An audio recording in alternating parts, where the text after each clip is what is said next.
Als je hier rondom kijkt, ze hebben hier een camera neergehangen. Die hangt vanuit de gemeente om dus het plein goed beter in de gaten te kunnen houden. Jan Stierber let echt op alles in het centrum van Enschede wat mij veiligheid te krijgen had. Die ondervinding kan takom hier weer broekt worden bij het Glazen Huis in Ljouwert. Nevens hem is het positief dat er net alleen nog maar jeugd op park komt. Nou, zoals jullie hier al om je heen kunt zien, zijn er allemaal verschillende doelgroepen. Je hebt de ouderen, van oud tot en met jong. Dat eigenlijk vanuit de baby's, daar waar het hele verhaal uiteindelijk om gaat. Tot aan de bejaarden, die bij wijze van spreken met een rollator komen.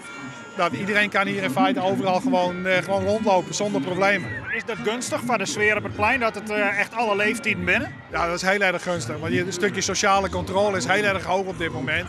Iemand die wat wil doen, die gaat echt niks doen hier. Want ja, je ziet het, iedereen let op elkaar. Je ziet iedereen. Op het gemeentehuis van Enschede worden alle bewegingen van het publiek constant scherp in de gaten houden. Gebeurt er wat of binnen er op een bepaalde locatie te volle mensen, dan kan er voortdurend ingrepen worden. Voor die tijd begin je al maatregelen te nemen. Dan probeer je al door middel van tekstkarren, teksten daarop en Twitterberichten probeer je de menigte een beetje om te leiden en alternatieven te bieden. En op het moment dat het echt te vol wordt, dan sluit je ook een plein af. Want nota binnen alle belutsen in Enschede dik tevreden over het verin van het Glazen Huis in Hardenster. Ze gaan nog wel een tip van Ljouwert. Nou, doe vooral de samenwerking met zoveel mogelijk instanties samen. Op de Oude Markt is het al de hele dag een gezellige boel. De bezoekers komen uit het hele land bij. En gewoon weet er nou ook al dat ze takom hier zeker naar de Frieske Haardstad komen. Je komt hier uit Enschede? Ja, precies.